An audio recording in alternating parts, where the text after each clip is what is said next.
Sa balita, sa serbisyo, at sa bawat kwento. 86 na taon ng tiwala at sa mga darating pang taon, mas pinalakas at mas pinagtibay para sa Pilipino. DZRH. Una sa Pilipinas, una sa Pilipino. Serbisyong tapat sa'yo, DZRH.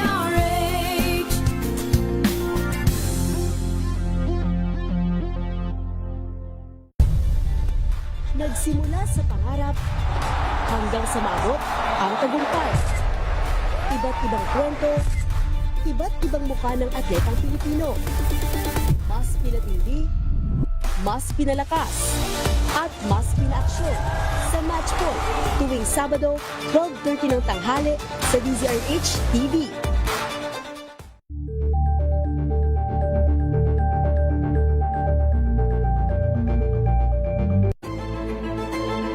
Pakikinggan ang bawat panig.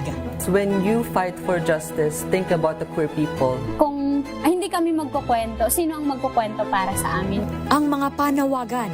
Ipababatid. Hindi talaga ito masusing pinag-aralan ng gobyerno. The women who are beaten and abused. It's time to listen to their voices. Hayan ang iba't ibang boses. Mga kwento mula sa iba't ibang anggulo. Dito lang sa Point of View. Mapapanood tuwing linggo, alas 12 ng tanghali sa DZRH TV.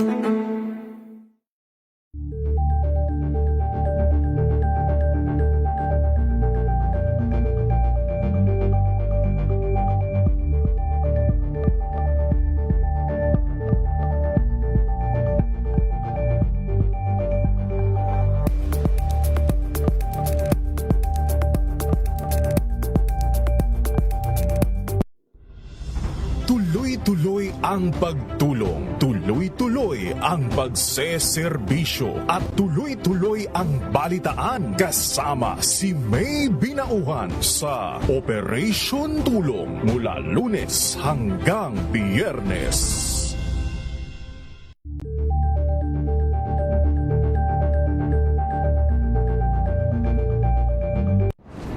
Kung good vibes ang hanap mo, dito ka na sa sigurado! Mula sa mga istoryang nagbibigay ng inspirasyon hanggang sa mga kwentong may dalang solusyon. Mga balitang pampagaan, pakiramdam at pampaganda ng araw. Hindi lang ba sa good news, kundi the better news. Mula Lunes hanggang Biyernes, 1:00 ng tanghali sa DZRH TV.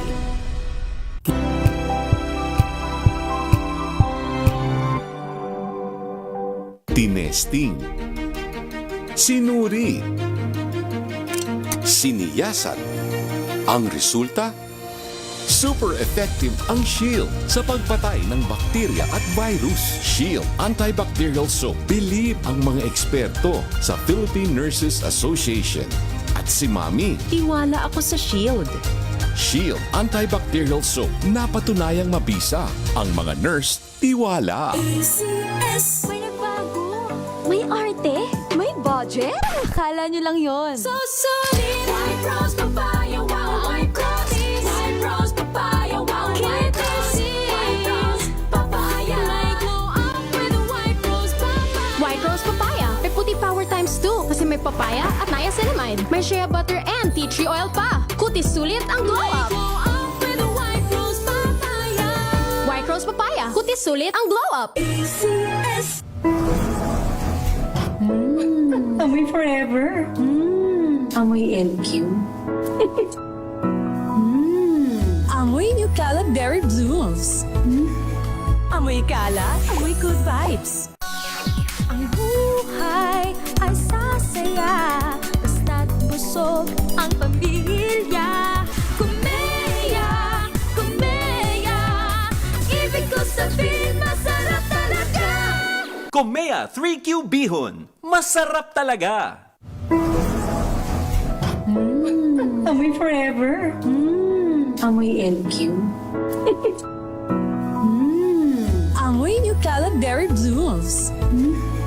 Amoy kalat, amoy good vibes.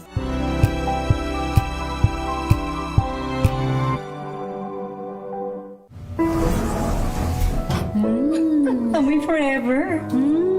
Amoy LQ. Amoy new kalat berry blooms. Amoy kalat, amoy good vibes.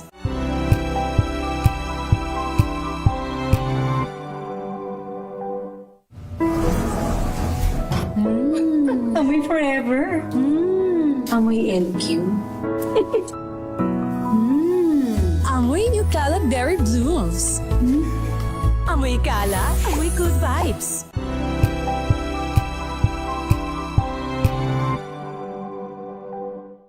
Maagang balitaan, maagang usapan sa mga issue at balita kasama si Kuya Angelo Palmones sa Magandang Umaga Pilipinas mula Lunes hanggang Biyernes.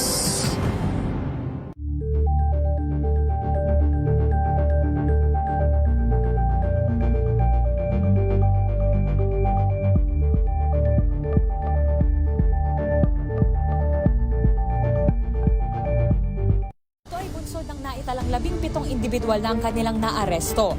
Metro Manila Development Authority o MMDA ang No Contact Apprehension Policy o NCAP sa Metro Manila. Sa ang ilang mga dokumento ay peke. Hindi rin legal ang employment na ipinangako sa kanila. Sa mata ng batas, mananagot ang sangkot at may sala. Dahil sa bawat paglabag, may karampatang parusa. Alamin ang mga pananagutan sa likod ng mga bawal. Dito sa Hoy! Bawal Yan, tuwing Sabado, alas 11:30 ng umaga. Dito lang sa DZRH TV.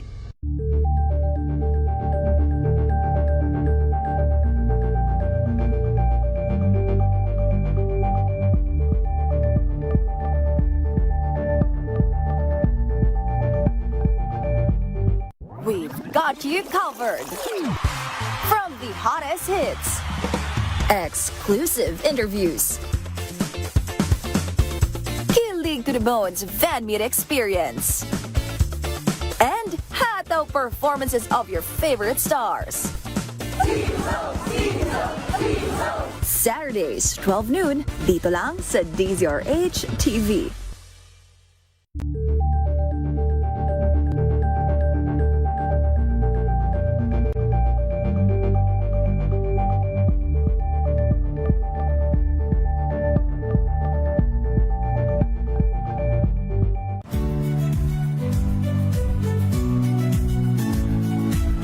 Magandang araw mga kaibigan.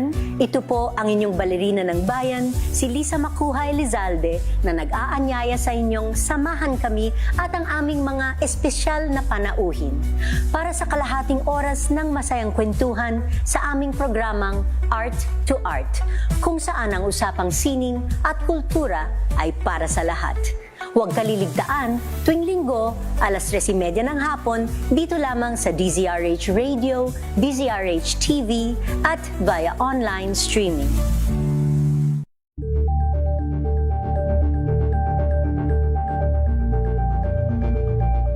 Tambalang Anthony Taberna at Jerry Baha ang gigising sa inyong umaga dahil lalatay ang humahagupit na diskusyon at komentaryo Lunes hanggang Biyernes sa 2x2.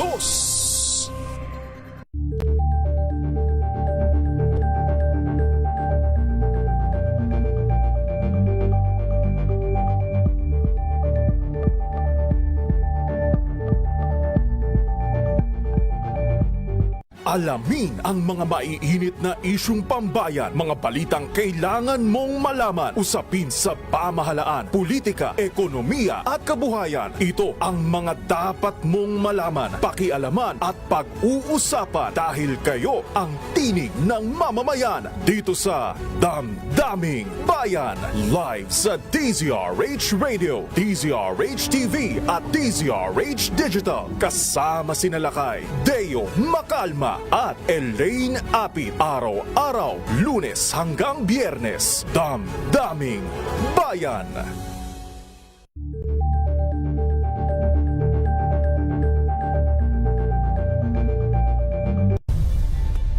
Nagsimula sa pangarap hanggang sa maabot ang tagumpay. Iba't ibang kwento, iba't ibang mukha ng atletang Pilipino. Mas pinatindi, mas pinalakas, at mas pinaaksyon sa Match Point tuwing Sabado, 12:30 ng tanghali sa DZRH TV.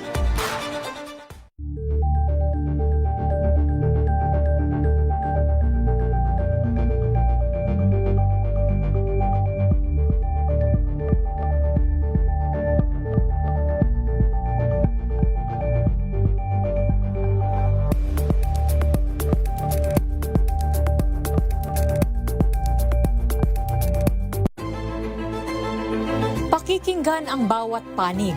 When you fight for justice, think about the queer people. Kung hindi kami magkukwento, sino ang magkukwento para sa amin? Ang mga panawagan, ipababatid. Hindi talaga ito masusing pinag-aralan ng gobyerno. The women who are beaten and abused. It's time to listen to their voices. Tunghayan ang iba't ibang boses. Mga kwento mula sa iba't ibang anggulo. Dito lang sa Point of View. Mapapanood tuwing Linggo, alas 12 ng tanghali sa DZRH TV.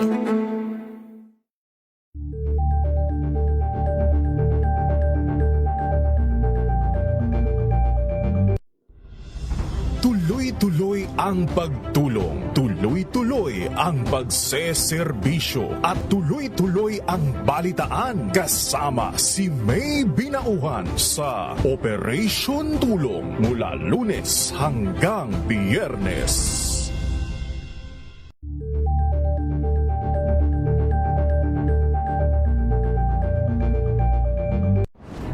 Kung good vibes ang hanap mo, dito ka na sa sigurado!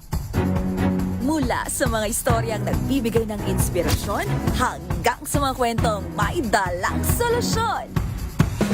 Mga balitang pampagaan ang pakiramdam at pampaganda ng araw. Hindi lang ba sa good news, kundi the better news.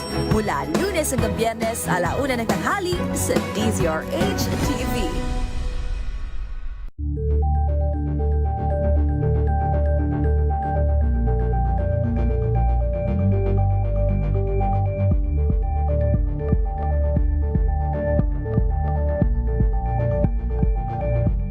Curious ka ba sa maraming bagay?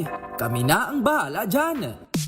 Aalamin, tutuklasin at bibigyang linaw namin ang mga katanungang bumabagabag sa inyong isipan. Sa programa kung saan ang bawat sagot ay galing lamang sa mga eksperto. Ang Expert's Opinion, tuwing Linggo alas 3 ng hapon, dito lang sa DZRH TV.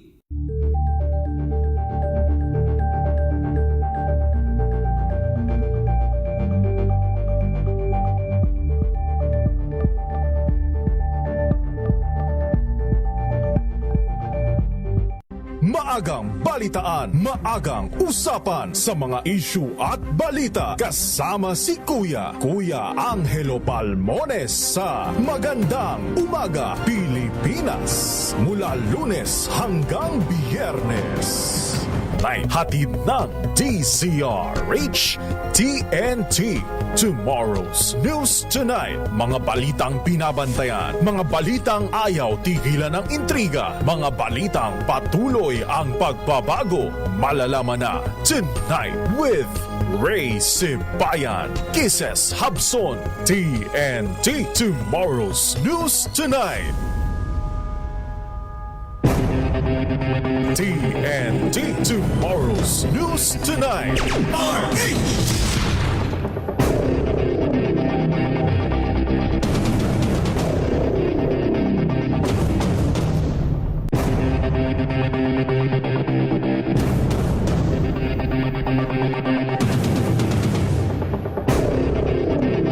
Magandang gabi Luzon, Visayas, Mindanao, Pilipinas.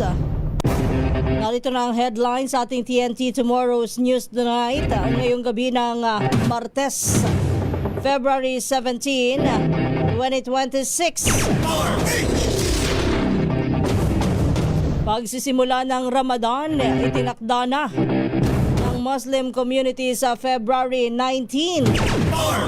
Dalawang kongresistang sangkot sa illegal na paggawaan ng sigarilyo, kilala ni PBBM ayon kay DILG Secretary Remulla. Impeachment complaints laban kay Vice President Sara Duterte posibleng isama sa agenda ng Kamara bukas. Atong ang bigong matagpuan sa 10 pinakabagong raid ng mga otoridad. Resident Ombudsman muling itatalaga sa government agencies laban sa korupsyon. Death toll sa lumubog na MV Tricia Kirsten 3 umakyat pa sa 62. Tatlong suspect sa pagpaslang sa Maginang Molinido kinasuhan na. Sa ating TNT Global News, nakasaysayang sa Nazaro Theater sa Italy nasunog. Sa showbiz, Miss International 2013 Bea Rose Santiago at CEO Kurt Cheng engaged na. Yan ang ulo ng ating mga balita. Kasama niyo po ang inyong lingkod Kisas Habson para sa DZRH, una sa Pilipinas, una sa Pilipino. At ngayon sa detalye ng ating mga balita. TNT Tomorrow's News Tonight.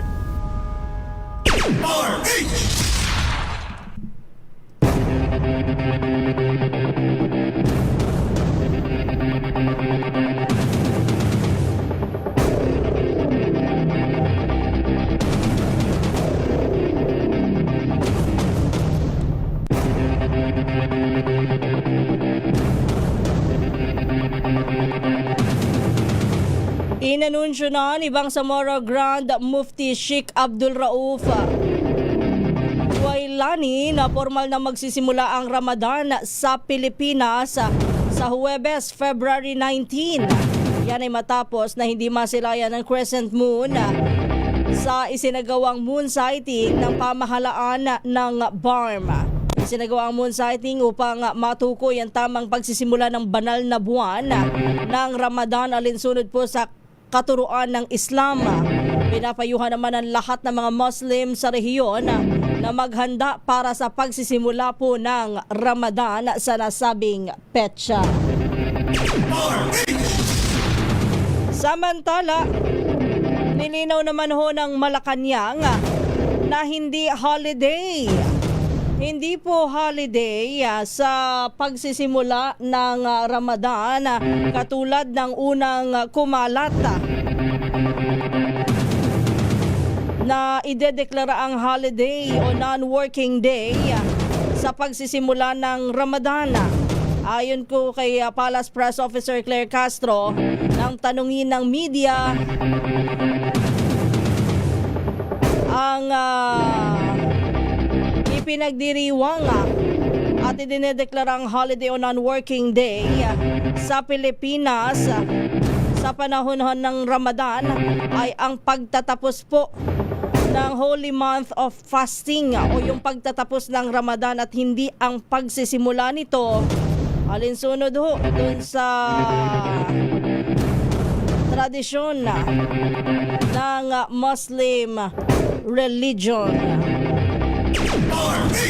So wag ho kayong umasa ha, kasi kanina pang umaga inaantabayanan na ho kung idedeklara ba ng Malacanang na holiday. Inaantabayanan yung anunsyo ng Muslim leadership kung ang Ramadan ba ho ay kailan idedeklara, kung bukas o sa makalawa. At nag-anunsyo na nga po ng February 19, pero wag na ho kayong umasa na walang pasok. Tama yung nag-message sa akin kanina si Mr. Joel Tan, maraming salamat. Sabi niya hindi ho holiday ang pagsisimula ng Ramadan. Ang deklarado pong holiday lagi sa Pilipinas ay ang end of Ramadan. Alas 9:17 na po ng umaga. Nakiisa sina Pangulong Ferdinand Marcos Jr. at Vice President Sara Duterte sa pagdiriwang ng Filipino-Chinese Community ngayong Chinese New Year. Inimok ni Pangulong Bongbong Marcos Jr. ang mga Pilipino na tapatan ang mga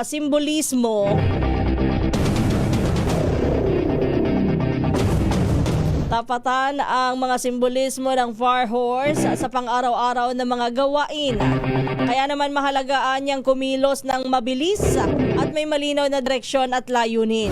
Nagpaalala rin ito ng napangalagaan ng mahalagang bagay gaya ng patas na oportunidad at maaasahang serbisyo publiko. Samantala, sa mensahe naman ni Pangulo o ni Vice President Sara Duterte, inikayat nito ang publiko na salubungin ng may lakas ng loob ang pagpasok ng Year of the Fire Horse. Anya, panahon na para paapuyin ang espiritu ng bayanihan at magpatuloy sa bagong taon na puno ng posibilidad. Hiling din ng pangalawang Pangulo ang pagkakaisa ng bawat Pilipino para sa mas maunlad at masaganang Pilipinas.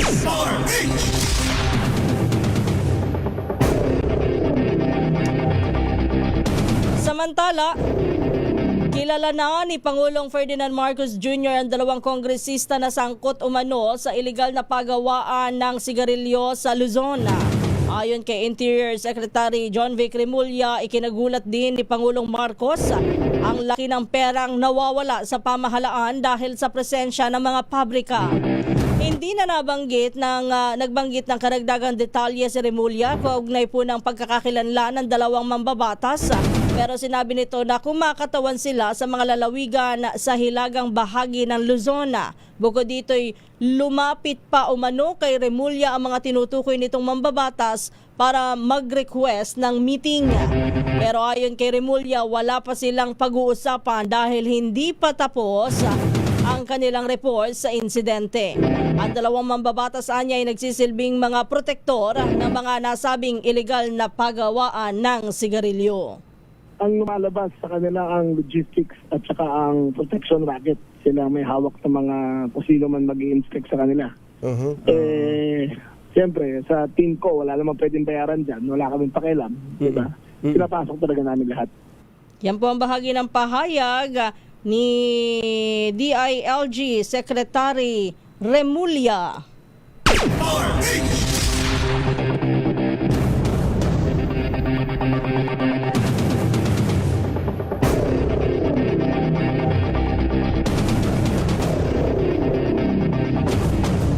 Samantala, sa oras na alas 9:20 ng gabi, posibleng maisama na sa order of business ng Kamara ang impeachment complaint laban kay Vice President Sara Duterte bukas. Ito po'y matapos na ma-refer ni House Secretary General Cheloy Garafil sa Office of the House Speaker ang tatlong impeachment complaint na isinampa laban sa Vice Presidente. Sa sandaling maisama bukas sa order of business at mabasa sa plenaryo, maire-refer na ito sa House Committee on Justice.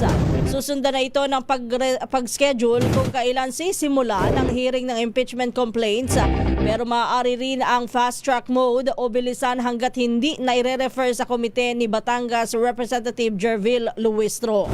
Kapag fast-track mode, kailangan lamang ng 1/3 ng votes ng mga miyembro para sa agad na pag-akyat nito sa Senado ng impeachment complaint laban kay VP Sara.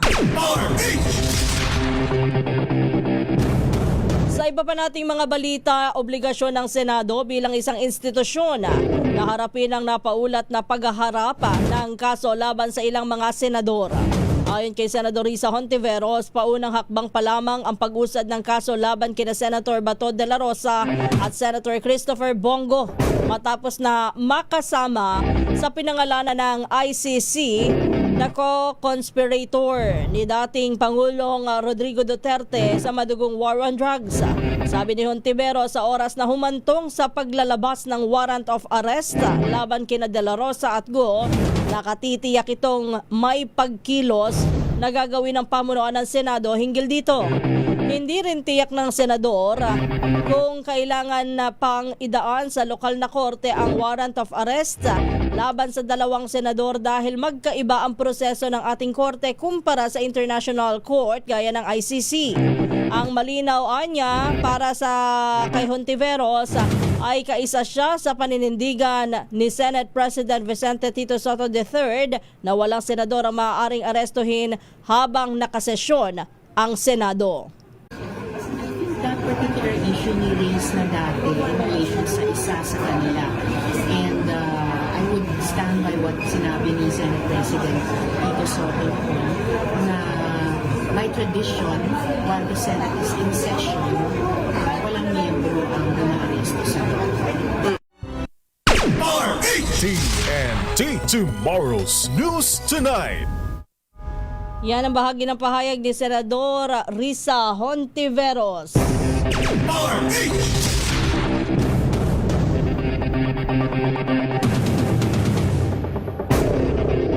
Magpapakalat muli ng mga resident ombudsman ang Office of the Ombudsman sa ilang ahensya ng pamahalaan bilang bahagi ng kampanya kontra katiwalian.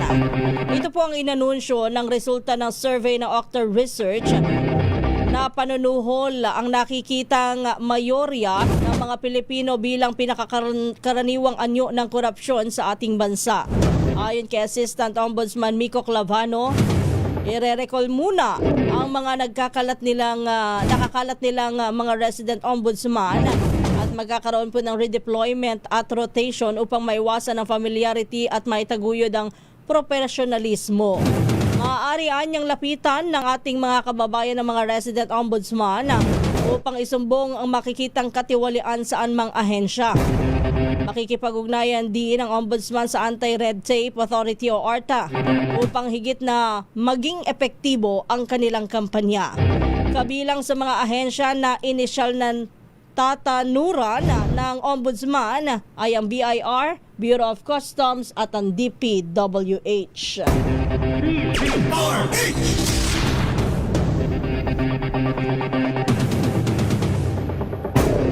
Umaasa naman ng National Bureau of Investigation o NBI na i-issuehan na ng Interpol ng red notice si resigned Congressman Zaldico. Ayon kay NBI spokesperson Palmer Malyari, magiging paborable sana sa kanila ang resolusyon ng Interpol. Ito'y lalot na kumpleto na naanya nila ang hinihinging mga impormasyon nito kabilang na ang supplemental documents tungkol sa dating mambabatas. Sabi ni Malyari, halos araw-araw ay nanghihingi ng follow-up ang kanilang International Operations Division sa estado ng hiling ng gobyerno. Hinihintay.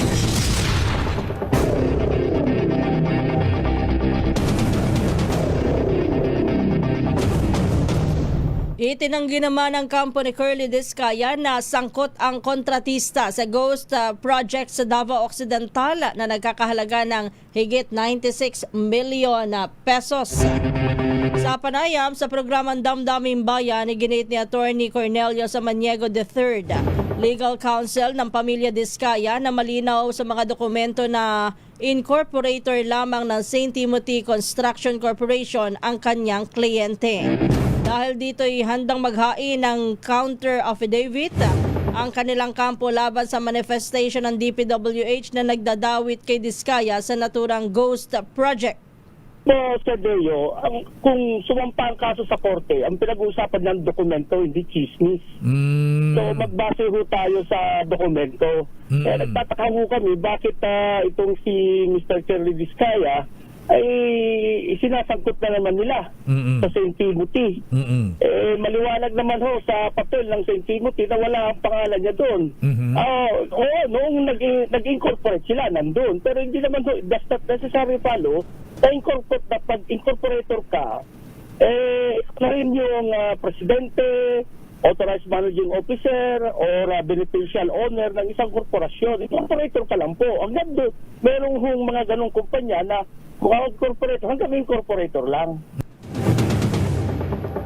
Sabi pa ni Samaniego, nakapagdududa umano ang motibo sa pagdawit ng dalawang dating empleyado ng St. Timothy kay Diskaya sa nasabing ghost project.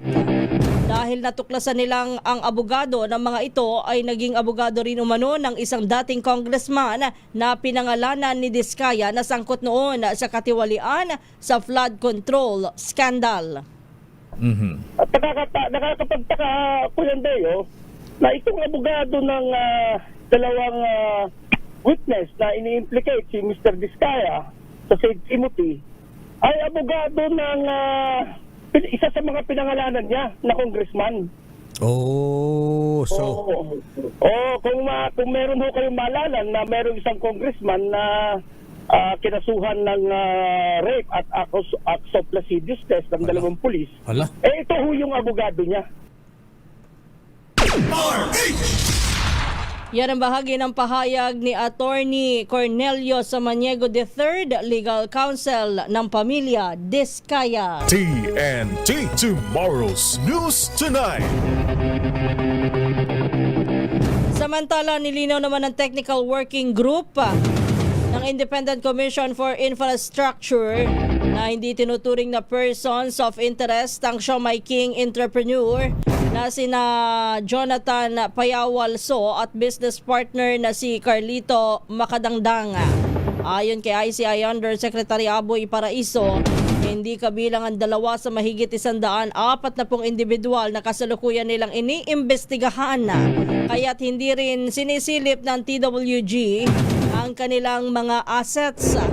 Ito ay sa kabila ng mga naunang ulat na may freeze order umano sa daang-daang bank accounts at ilang ari-arian na iniuugnay sa mga negosyante. Nauna na ring sinabi ng isang opisyal ng ICI sa DZRH News na maaari pa rin nilang ipatawag sina So at Makadangdang kapag nakumpleto na ang mga commissioners ng komisyon. Samantala, sinisilip na rin ng Department of Justice ang umano'y dalawa sa flood control anomaly matapos silang idawit sa top-notch catalyst builders.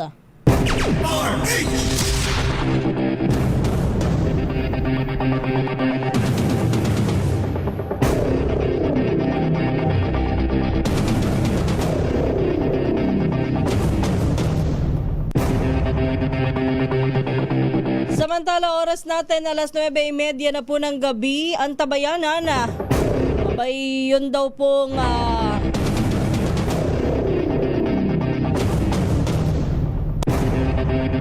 sampung operasyon ng pagsalakay sa mga property ni Atong Ang na isinagawa ho ng mga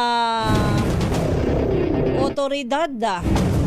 Bigo pa rin na matunton ang gaming tycoon na ngayon ay may patong ng 20 milyon sa ulo. Death toll naman sa lumubog na MV Tricia Kirsten 3 umakyat na sa 62. Tatlong suspect sa pagpaslang sa Maginang Molinito kinasuhan na. Antabayanan din ang ating TNT Global News. Makasaysayang San Nazaro Theater sa Italy abay nasunog. At sa TNT Sports, De La Salle Sobel pasok sa finals ng UAAP Season 88 High School Baseball Tournament. At sa TNT Showbiz Miss International 2013, Bea Rose Santiago at CEO Kurt Cheng engaged na. Ang mga detalye niya nasa pagbabalik ng ating TNT Tomorrow's News Tonight. Oras natin, 9:31 na po ng gabi.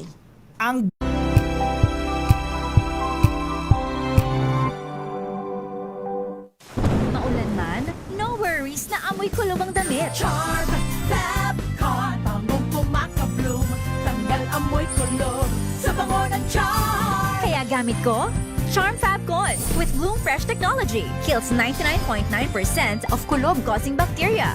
May aroma burst pa of thousands of flowers and berries. Ang sampay sa loob, no amoy kulob. Bangong kumakabloom sa Charm. Charm Fabcon. ACS.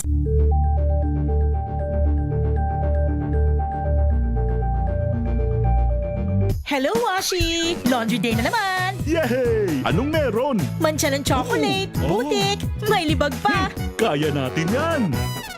With Pride Washing Machine Detergent, may triple stain-away formula. Tanggal ang makapit, madikit, at malupit na dumit mancha. Kaya easy-easy ang labada. Mula noon hanggang ngayon. All you need is pride. All you need is pride. ACS.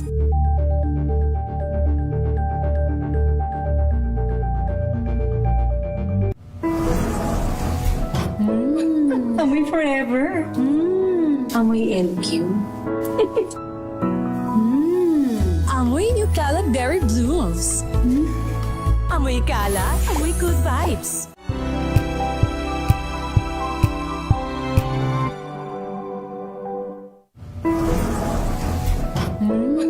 Amoy forever. Amoy LQ. Amoy New Cala Berry Blooms. Amoy Cala, amoy good vibes.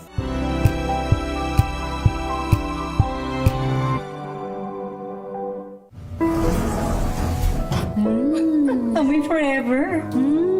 Amoy LQ. Amoy New Cala Berry Blooms. Amoy Cala, amoy good vibes.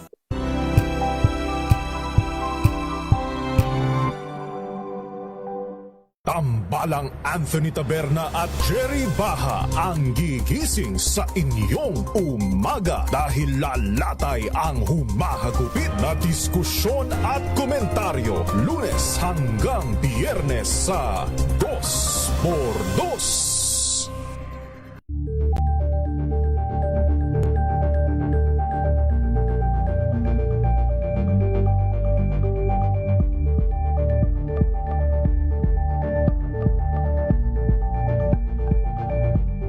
Alamin ang mga maiinit na isyung pambayan, mga balitang kailangan mong malaman, usapin sa pamahalaan, politika, ekonomiya at kabuhayan. Ito ang mga dapat mong malaman, pakialaman at pag-uusapan dahil kayo ang tinig ng mamamayan dito sa Damdaming Bayan.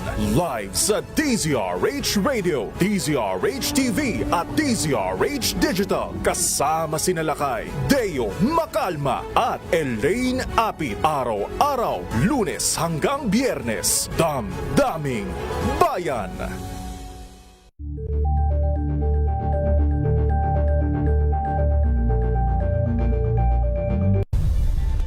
Nagsimula sa pangarap hanggang sa maabot ang tagumpay. Iba't ibang kwento, iba't ibang mukha ng atletang Pilipino.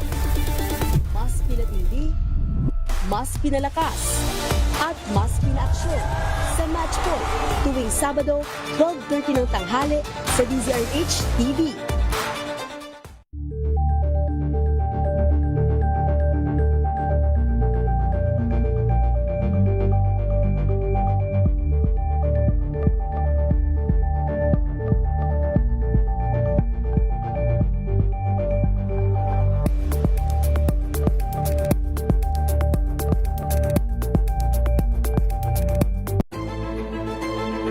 Pakikinggan ang bawat panig.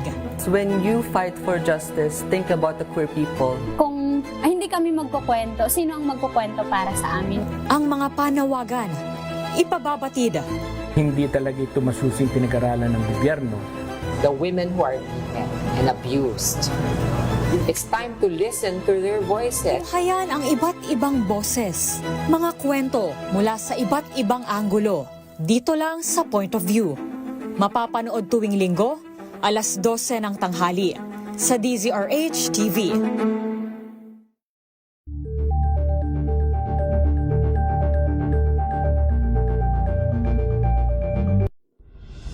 Tuloy-tuloy ang pagtulong, tuloy-tuloy ang pagseserbisyo at tuloy-tuloy ang balitaan kasama si May Binauhan sa Operation Tulong mula Lunes hanggang Biyernes.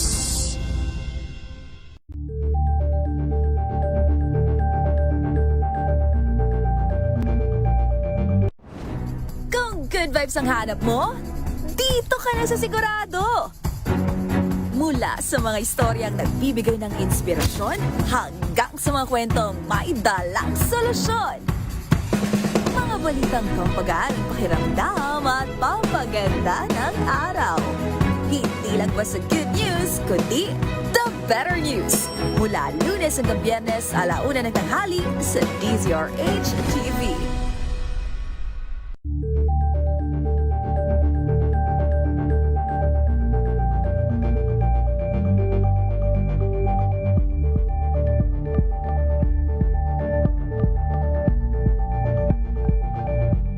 Curious ka ba sa maraming bagay?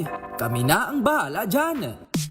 Aalamin, tutuklasin at bibigyang linaw namin ang mga katanungang bumabagabag sa inyong isipan. Sa programa kung saan ang bawat sagot ay galing lamang sa mga eksperto.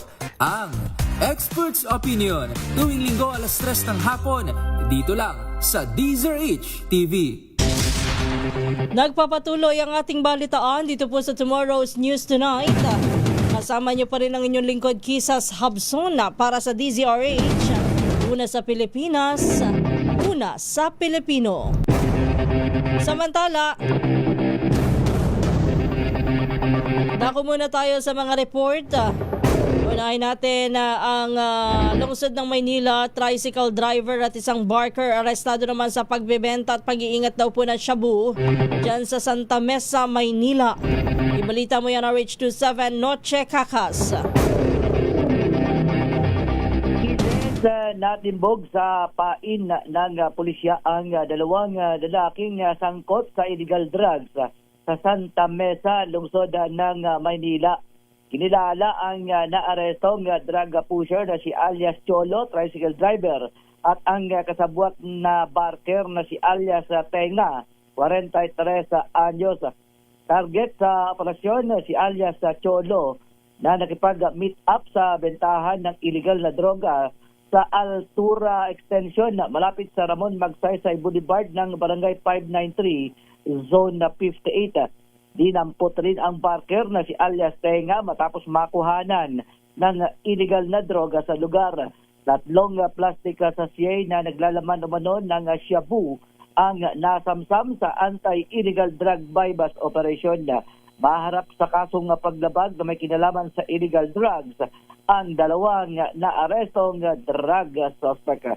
Samantala, Kises, mabagal pa rin hanggang sa Masikipa ang daloy ng mga sasakyan sa Jones Bridge papasok ng Chinatown area sa Binondo, Maynila. Kasunod ito sa nagpapatuloy na selebrasyon ng Lunar New Year 2026 para sa ating mga kababayang Filipino-Chinese.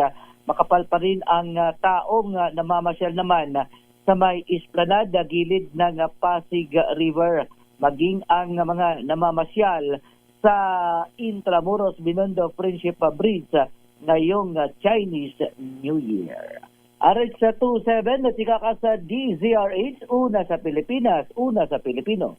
Maraming salamat, Noche Kakas. Samantala, 2 suspect sa pang-hold up sa lalawigan ng Bulacan na aresto. Shotgun at replika ng baril na kumpiska. Ibalita mo yan, Federico Manalili. Itik na timbugnan ng mga otoridad ng San Jose del Monte ang 2 suspect sa pang-hold up noong Pebrero 15, 2:30 na madaling araw sa ginawang follow-up operation ng mga otoridad.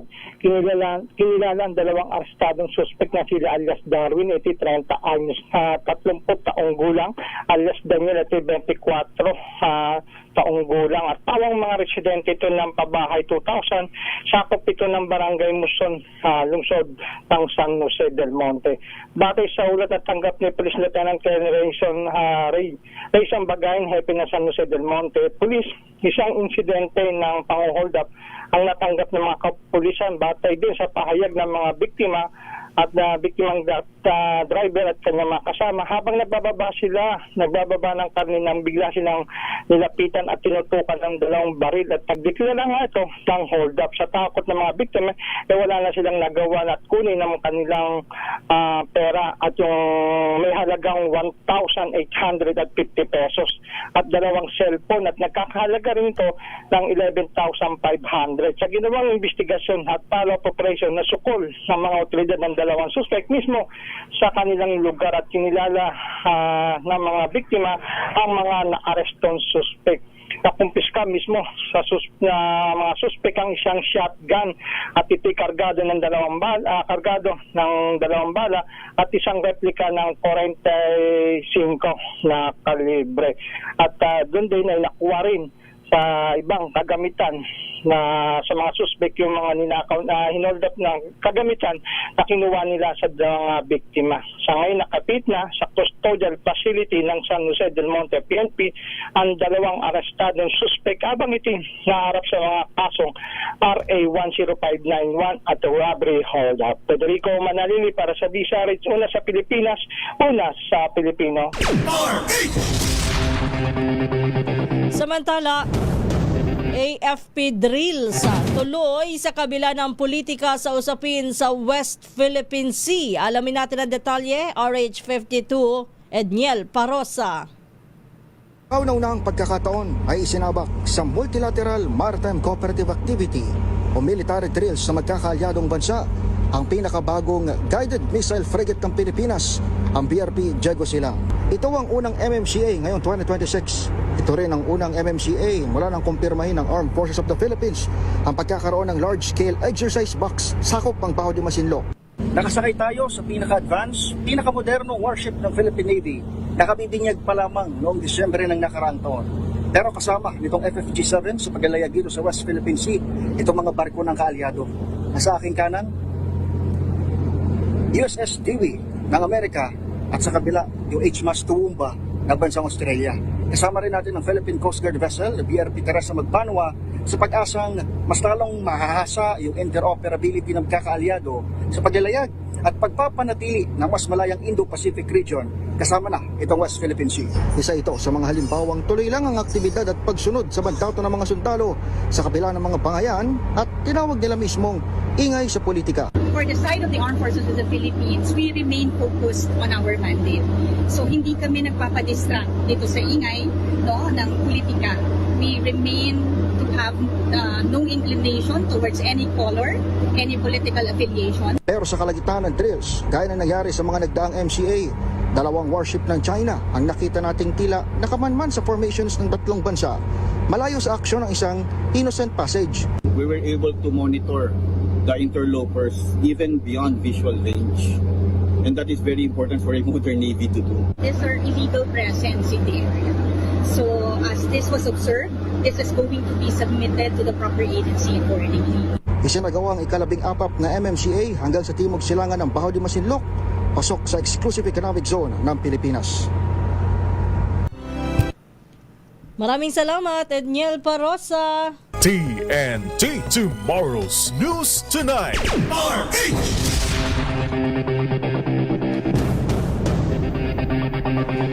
Samantala, hindi pa rin natatagpuan ng mga pugante o ang puganteng si Atong Ang.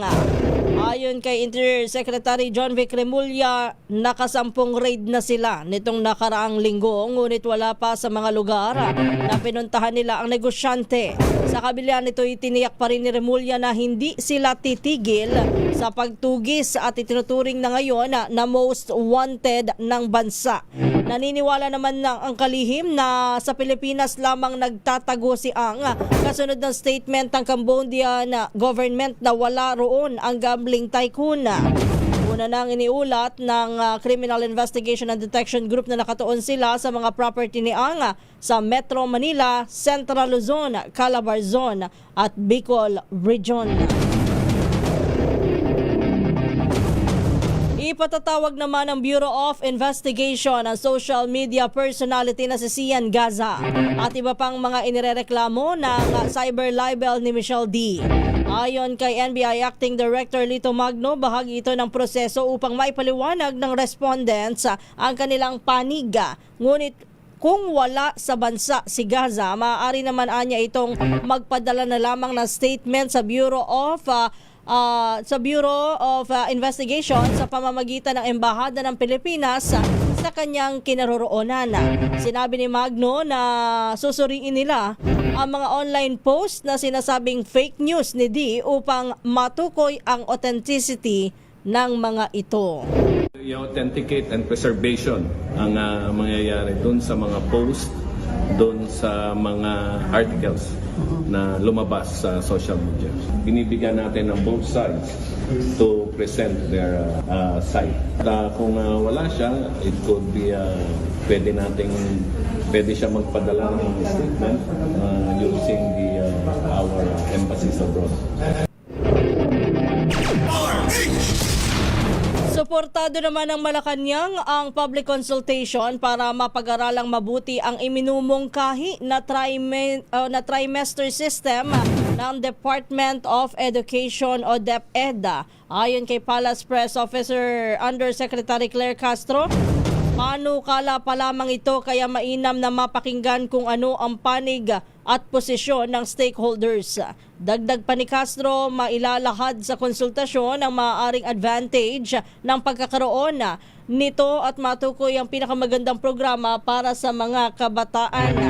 Una nang sinabi ni DepEd Secretary Sani Angara na layunin ng panukala na magkaroon ng mas mahaba at tuloy-tuloy na pagtuturo, maayos na pacing ng mga paaralan at para na rin mabawasan ang burden sa mga guro.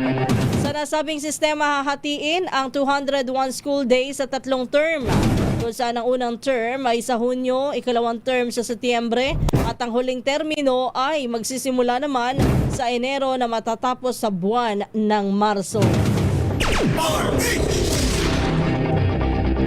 Pabor naman si Senador Sherwin Gatchalian bilang dating chairman ng Senate Committee on Basic Education na dapat lamang ay isailalim sa masusing pag-aaral ang mungkahi na gawing trimester ang basic education na linsunod sa pahayag ng Malacanang.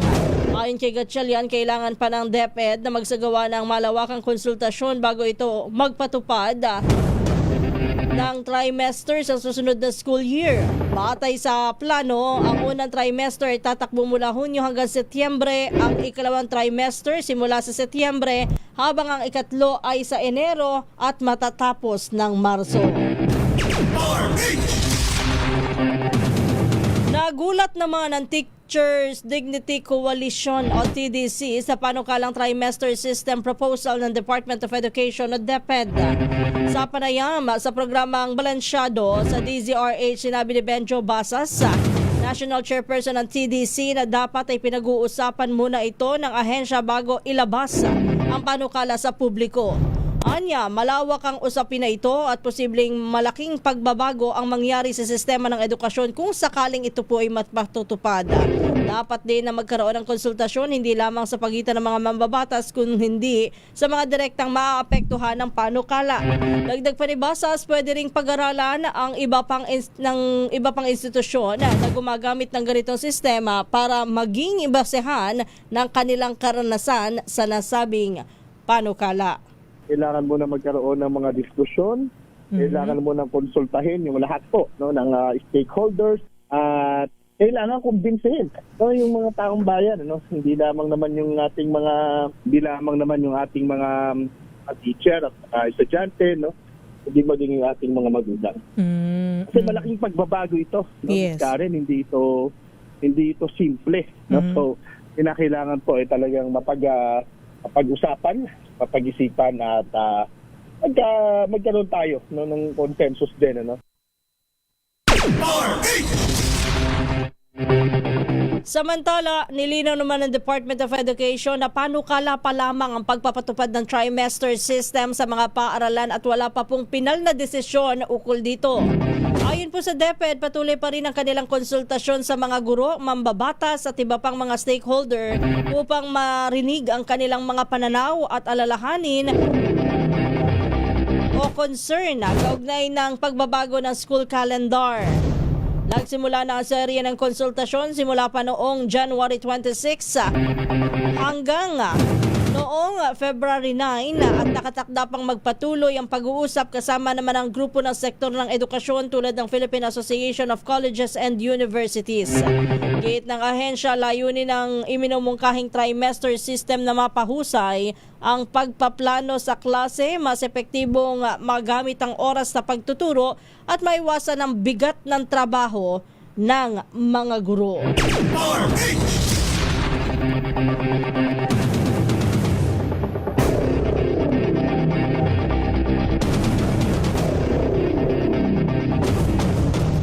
Sinampahan naman ng dalawang bilang ng kasong murder at ang tatlong suspect sa pagpatay kay Police Senior Master Sergeant Dayan Marie Molenido at sa kanyang 8 taong gulang na anak.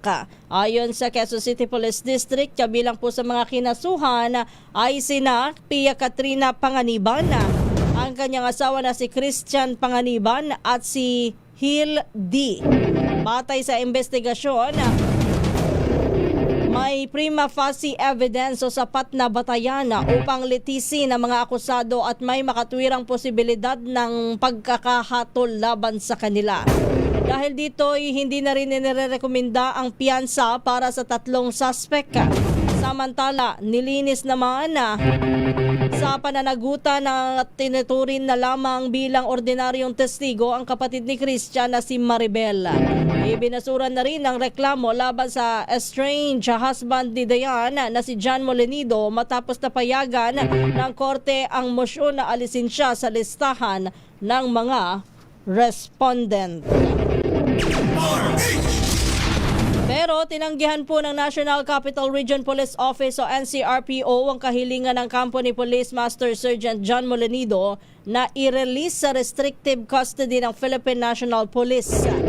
Ayon sa NCRPO, ang desisyon ay alinsunod sa mga patakaran ng PNP at National Police Commission na ilagay sa restrictive custody ang isang pulis na may kinakaharap na grave administrative charges o kasong kriminal. Si Molenido ay estranged husband ng pinaslang na si Police Senior Master Sergeant Dayan Molenido at kanilang anak. Matatandang inilagay po sa restrictive custody si Molenido noong February 1 at kinasuhan ng obstruction of justice matapos umano nitong agad na ipakremate ang labi ni Dayan habang nagpapatuloy ang investigasyon. Pero baka sakaling mabago dahil hindi na nga siya isinama dun sa kinasuhan na alinsunod dun sa mosyon na alisin siya sa listahan ng mga respondent. Samantala, dumako muna tayo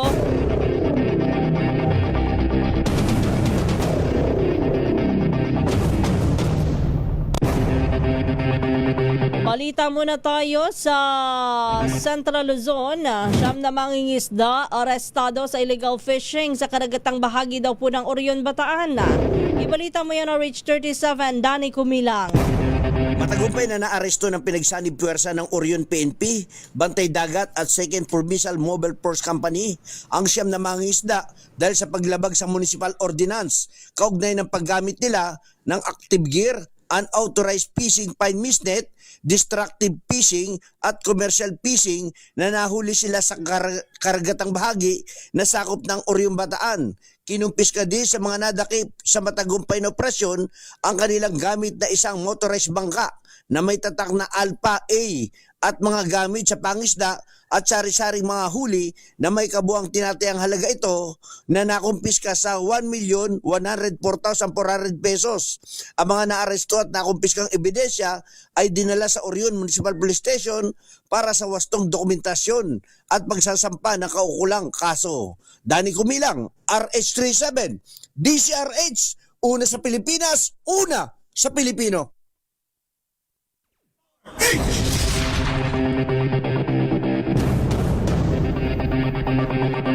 Lalaking tumangay naman ang kolong-kolong sa Dagupan City na huli sa Mangaldan, Pangasinan. Ibalita mo yan, go ahead, RH38 Freddy Fajardo. Naaresto ng pinagsalim ng puwersa ng Mangaldan at Dagupan City Police ang lalaking 34 anyos na kargador residente ng Dagupan City matapos nitong tangayin ang isang kulong-kulong na nakaparada sa gilid ng highway sa harapan ng isang establishmento sa Barangay Tambak, Dagupan City. Sa ulat ni Mangaldan Chief of Police Lieutenant Colonel Perlito Tuayon, alas 9:30 nang tinangay ng suspek ang kulong-kulong batay sa kuha ng CCTV na tumakas ito patungo sa bayan ng Mangaldan. Alas 11:30 ng tanghali kanina napansin ng may-ari na wala ng kanyang kulong-kulong kaya agad siyang nag-report sa pulisya na nakipag-ugnayan sa Mangaldan Police. Ang Dagupan PNP at sa Barangay Hall ng Barangay Maasin nakita sa CCTV ang suspek na dumaan kaya agad nagsagawa ng hot pursuit operation ang kapulisan at nasa kote ang suspek na ibalik sa may-ari ang kulong-kulong nilang gamit sa maliit nilang negosyo. Kasalukuyang nasa Dagupan City Police Station ang akusado na naharap sa kasong karnaping. Mula sa Action Radio Pangasinan, ito si Freddy Fajardo, RH38 Taguulat para sa DCRH Una sa Pilipinas, una sa Pilipino. Sumampa na sa 62 ang bilang na nasawi sa paglubog ng MV Tricia Kirsten 3 sa karagatang sakop ng Basilan. Yan ay makaraang ma-recover pa ang labi ng 4 pang biktima sa nagpapatuloy na underwater operation. Batay sa consolidated data mula sa PNP, SOCO, CDRRMO at Coast Guard, nasa 273 ang bilang ng survivors mula sa trahedya.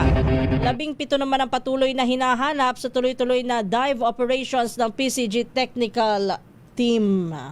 TNT Top News Trending Worldwide. Sa TNT Global News, makasaysayang sa Nazaro Theater sa Italy, nasunog. Ibalita mo yan, Wina Pearl Hesoro.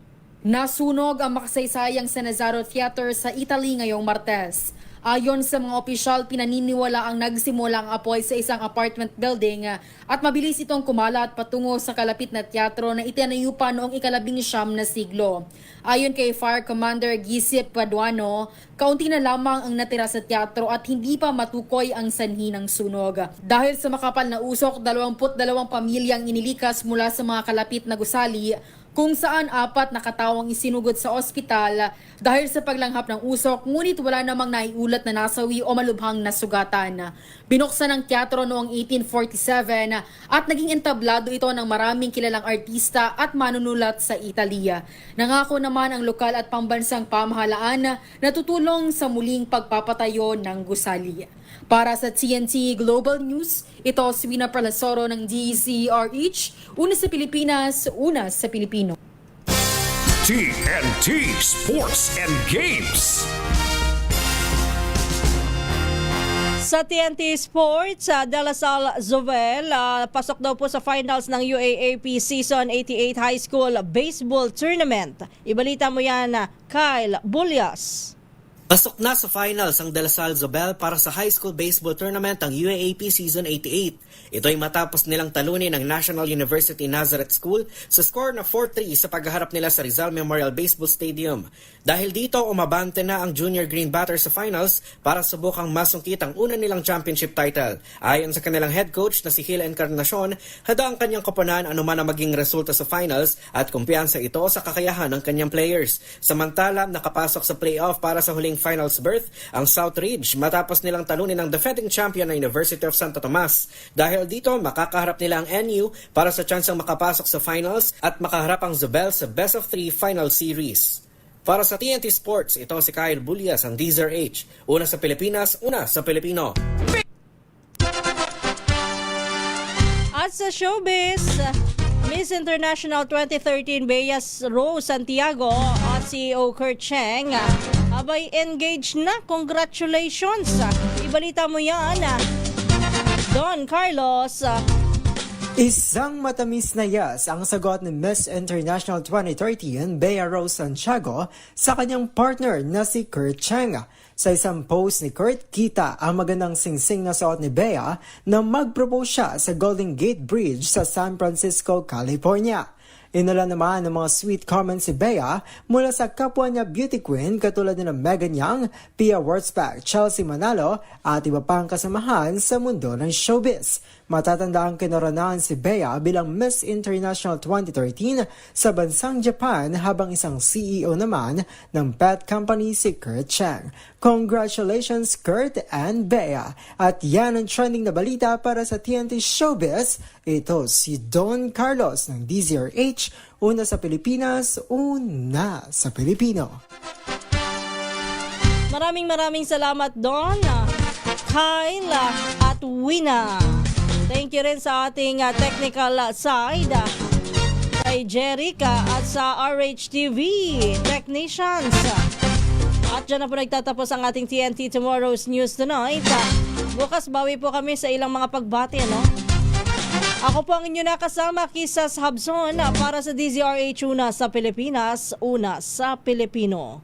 Oras natin, 10:02 ng gabi.